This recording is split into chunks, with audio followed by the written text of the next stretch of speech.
আসসালামু আলাইকুম রহমতুল্লাহি অবরকাতুহু। সম্মানিত দর্শক, জনাব তারেক রহমান সাহেবকে নিয়ে বিতর্ক তুঙ্গে। একটা সময় খুব আলোচনা ছিল, মধ্যে কিছু সমালোচনা ছিল। যখন আপনি রাজনীতির কেন্দ্রে থাকবেন, আপনাকে নিয়ে আলোচনা এবং সমালোচনা সহজাত। কিন্তু যখন বিতর্ক তৈরি হয়ে যাবে, তখন এক জন্মে সেই বিতর্ক কখনো কোনো রাজনৈতিক নেতা মুছে দিতে পারে না। আপনি যদি বঙ্গবন্ধুর কথা চিন্তা করেন, তার জীবনের কতগুলো বিতর্ক, যেমন ধরুন আগরতলা ষড়যন্ত্র মামলা। শত চেষ্টা করে এটার পক্ষে বিপক্ষে যে বিতর্ক, সেই বিতর্ক থেকে আওয়ামী লীগকে বের করা যাচ্ছে না। যেমন জামাতের ৭১-এর ভূমিকা, বিতর্ক, কোনো অবস্থাতেই এটিকে মুছে দেওয়া যাচ্ছে না। তো বঙ্গবন্ধুর একটা ভাষণ, সে লাল ঘোড়া দাবড়ায় দেব, এই বিতর্ক দূর করা যাচ্ছে না। শেখ হাসিনার কিছু কর্মকাণ্ড, যেমন ধরুন সেই এস আলমের সাথে সখ্যতা, তারপর সালমান এফ রহমান সাহেবের সাথে সখ্যতা, যত ভালো কাজ হোক না কেন এই বিতর্কগুলো এড়ানো যাচ্ছে না। বিএনপি জামানাতে হাওয়া ভবন, ২১শে আগস্টের গ্রেনেড হামলা, শায়েক আব্দুর রহমান বাংলা ভাই, এদের উত্থান, ১০ ট্রাক অস্ত্র মামলা, কিয়ামত পর্যন্ত এই বিতর্কগুলো দূর করা যাবে না। আবার একাকারের সময় যে সকল বিতর্ক, এরশাদের যে সকল বিতর্ক, সে সকল বিতর্ক থেকে এরশাদ যতদিন এই নামটা থাকবে, এরশাদের সেই বিতর্কগুলো কখনো যাবে না।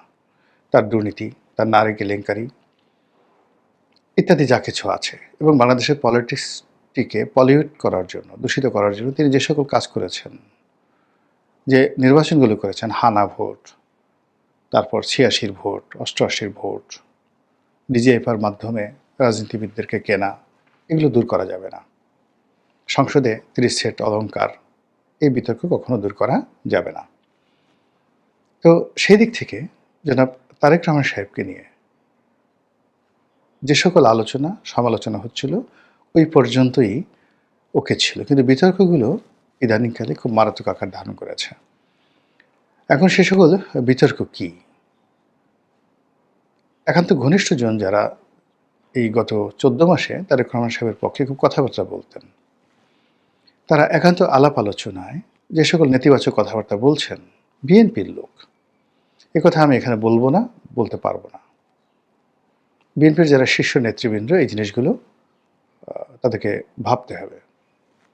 বেগম জি হাসপাতালে অসুস্থ, সেই অসুস্থ অবস্থায় তাকে নিয়ে কিভাবে কথা বলতে হবে, বিএনপির যারা ভাইস প্রেসিডেন্ট পর্যায়ে রয়েছেন, সহসভাপতি পর্যায়ে রয়েছেন, সে সকল লোককে যদি নিয়ম করে মুখ বন্ধ করতে হয়, তাহলে বুঝতে পারে যে দলটা কতটা বিশৃঙ্খল হয়ে পড়েছে।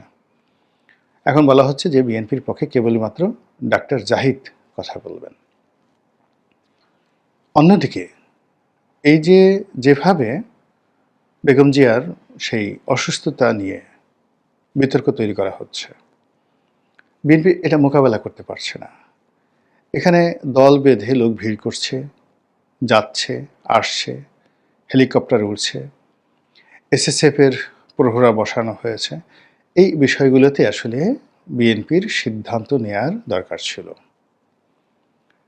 এই সময়টিতে যেমন জামাতের আমির দেখা করতে গেলেন, তারপরে মিয়া গোলাম পারওয়ার দেখা করতে গেলেন, তারা বসলেন, কথাবার্তা বললেন, এবং তাদের সঙ্গে বিএনপি নেতাদের যে মোলাকাত, এবং সেখানে দেখা গেল যে অনেকে হেসে হেসে কথা বলছেন। একটা পরিবারে বা যখন একটা প্রতিষ্ঠানে খুব দুর্যোগ দুর্ঘটনা থাকে, তখন মানুষ যে ধরনের অভিব্যক্তি প্রকাশ করে, বিএনপির ওখানে যারা যাচ্ছেন যে সকল নেতারা, তারা হাসি মুখে কথা বলছেন, অভ্যর্থনা জানাচ্ছেন। এই দৃশ্যগুলো যখন টেলিভিশনে চলে আসছে, বুঝতে পারা যায় যে এখানে কতটা বিতর্ক তৈরি হচ্ছে। অনেকে এটাকে একটা ব্যবসা হিসেবে নিয়েছেন। এনিওয়ে, এখন বেগম জিয়া সুস্থ হয়ে ফিরে আসুন, বা তিনি আল্লাহর ডাকে সাড়া দেন, তার বয়স হয়েছে, ডাজ নট ম্যাটার। কিন্তু তার জানাজাতে শহীদ প্রেসিডেন্ট জিয়াউর রহমান সাহেবের চেয়ে বেশি মানুষ হবে। এই কথাগুলো এই সময়টাতে যারা বিএনপির লোকজন বলছে, মেজাজ ঠিক রাখা যাচ্ছে না। মানে এই কথাগুলো খুবই আপত্তিকর, অরাজনৈতিক, অবিবেচনাপ্রসূত। যার যায় কেবলমাত্র সে বুঝে। বেগম জিয়া এই মুহূর্তে যদি পৃথিবী থেকে বিদায় নেন, সবচেয়ে বেশি ক্ষতিগ্রস্ত হবেন জনাব তারেক রহমান সাহেব। এখন সেই তারেক রহমান সাহেব দেশে আসবেন কি আসবেন না, এই কথাগুলো বলা মানে একজন শোকার্ত, অসুস্থ এবং অসহায় মানুষকে রীতিমতো অপমান করার শামিল। সেই কাজটি তার যারা শত্রু তারা অবলীলা করে যাচ্ছেন। এই কারণ হলো আমাদের দেশে শত্রুর প্রতি বন্ধু ভাবাপন্ন হওয়ার কোনো নজির নেই। কিন্তু বিএনপির লোক কী করছে? বিএনপির লোক এই কথাগুলো স্মার্টলি কেন মিডিয়াকে ফেস করতে পারছেন না? জনাব তারেক রহমান সাহেবের দুজন উপদেষ্টা আসছেন বাংলাদেশে। মানে তারা কতটা সুকর্ম করেছেন আমি বলতে পারবো না, কিন্তু অপকর্ম যা করার সবগুলো করা হয়েছে। একজন পররাষ্ট্রমন্ত্রী হিসেবে সিলেটে যাচ্ছেন, ভবিষ্যৎ পররাষ্ট্রমন্ত্রী। পররাষ্ট্র মন্ত্রণালয়ের যার মানে একটা পিয়ন হওয়ার যোগ্যতা নেই, এখন সে পররাষ্ট্রমন্ত্রী হিসেবে তার সে ভাবসাব, লোকজন কথাবার্তা আলাপ আলোচনা করছে। আর একজন কি মাহাদি আমিন, সে এমপি নমিনেশন দিচ্ছে। এই তুলিকে গিয়ে নমিনেশন দিয়ে দিল মিরপুরে।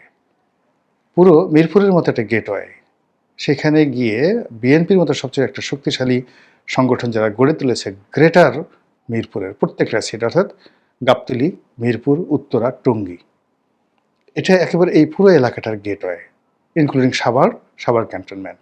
এই পুরো রাজনীতিটি একটি মনোনয়নের মাধ্যমে স্বাধীনতা বিরোধীদের হাতে তুলে দেওয়া হয়েছে। এই কাজটা কেন করা হয়েছে? তুলিকে যদি এত মনোনয়ন দেওয়ার ইচ্ছা ছিল, বেগম জিয়া 4টি আসনে 3টি আসনে দাঁড়িয়েছেন, তার একটা আসন ছেড়ে দিলিতে হয়ে যেত। বগুড়াতে একটা আসন ছেড়ে দিলিতে হয়ে যেত। কিন্তু ঢাকার মতো এরকম একটা সেন্সিটিভ জায়গাতে কেন এখানে দিতে হবে? ঢাকার লোক তো এত বোকা না।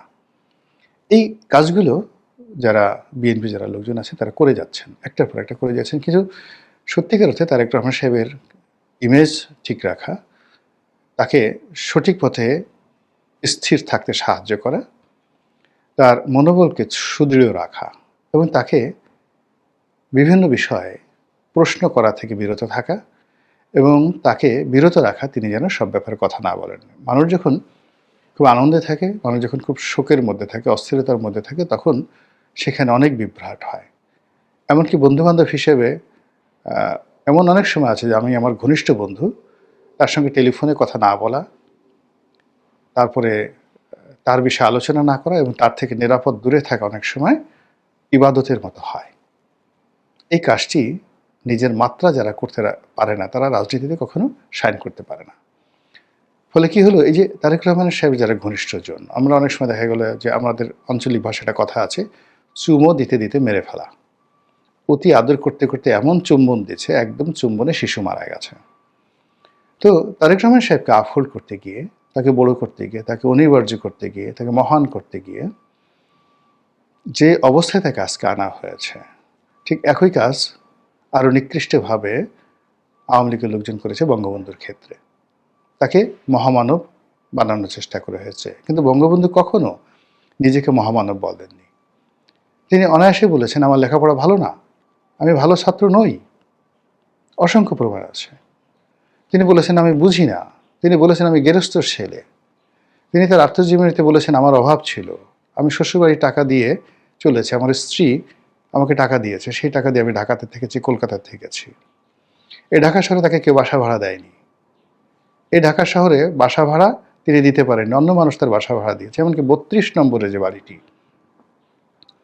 32 নম্বরের বাড়িটি কিনে দেওয়া হয়েছে ইনফ্লুয়েন্স করে ইত্তেফাকের মানিক মিয়া সাহেবের স্ত্রী মাজেদা বেগম, এবং সেই মাজেদা বেগমের টাকা দিয়ে 5,000 বা 6,000 টাকা দিয়ে রাজুকের এই 1 বিঘা জায়গার প্লটের মূল্য পরিশোধ করা হয়েছিল। বঙ্গবন্ধু বলেছেন অকপটে যে আমার এই প্লট দরকার নেই, আমার টাকা নেই। বেগম মুজিবকে দিয়ে এই মাজেদা বেগম এই কাজটি করিয়েছেন। এখানে লাট বাহাদুরি দেখার কোনো তো যাকে বলে সুযোগ নেই। বঙ্গবন্ধু এটা অকপটে স্বীকার করেছেন, কিন্তু তার যারা নেতাকর্মী তারা তাকে একবার অলি আল্লাহ বানায়, একবার তারা সৌদি আরব থেকে একবার তারা পারস্য থেকে তারা আসছে ইসলাম প্রচার করার জন্য, কেউ তাকে আলা হজরত বানায়, কেউ শেখ হাসিনাকে অলি আল্লাহ বানায়। ফলে কি হলো দেখুন, এই বিপদের দিনে একজনকে খুঁজে পাওয়া যাচ্ছে না। এমনকি ঝগড়া করার জন্য শেখ হাসিনাকে নিজে আগ বাড়িয়ে কথা বলতে হচ্ছে। তার পক্ষে এই কথাগুলো, মানে শেখ হাসিনা যে কাজগুলো করবেন বা করতে চান, তিনি ইউনূসকে গালি দিতে চান অকথ্য অশ্রাব্য ভাষায়, এবং তিনি সেই গালিগুলো দিয়ে যাচ্ছেন। কিন্তু তার পক্ষে ইউনূসকে এত সুন্দর করে গালি দেওয়ার মতো একটা সিঙ্গেল লোক দেশের বাইরে নাই। তার পক্ষে তার যে বিষয়গুলো, যে কথাগুলো তিনি নিজের মুখে নিজের ঢোল নিজে পেটাচ্ছেন, এই কথাগুলো তিনি চাচ্ছেন যে বলুক। তো এখন কই সুবর্ণা মোস্তফা বলতে পারে না, এই কথাগুলো তারিন বলতে পারে না, এমনকি শাওনও তো বলতে পারে। এই কথাগুলো অনেক সুন্দর করে শেখ হাসিনা যে কথাগুলো বলছে, এই কথাগুলো অনেক সুন্দর করে বলতে পারে। তো কেন তারা সেই কথাগুলো বলছে না? শেখ হাসিনা চাচ্ছেন, অথচ সেই কথাগুলো বলা হচ্ছে না সেখানে। তো এরকম তারেক রহমান সাহেবের সাধারণ যে তার যে ক্যারেক্টারিস্টিক্স, তিনি কতটা ইংরেজি জানেন, তিনি কতটা বাংলা জানেন, তিনি কতটা লেখাপড়া জানেন, মানে তার পিছনে অনেকগুলো ইংরেজি বই দেয়া আছে বা একটা লাইব্রেরি আছে, ইট ডাজ নট মিন যে এই বিষয়গুলো তিনি ওন করেন। তিনি রাজনীতি করতে আসছেন, তিনি একজন সাধারণ মানুষ, তিনি তথ্যপত্র দিয়ে আমরা তাকে সাহায্য করব। আমরাই তো তাকে নেতা বানিয়েছি, তিনি তো আমাদের কাছে নেতা হতে আসেননি। তারপরে যদি আমাদের কাছে আসেননি বা আমাদের কাছে ধর্ণা ধরেননি, আমাকে নেতা বানাও, মনোনয়ন দাও, আমাকে সভাপতি বানাও, ভারপ্রাপ্ত চেয়ারপারসন বানাও, তিনি কি কখনো বলেছেন কাউকে, বিএনপির কাউকে? বেগম জিয়া কি রাজনীতিতে তার নিজের ছেড়েছেন? তিনি গৃহবধূ, আসতে চাননি।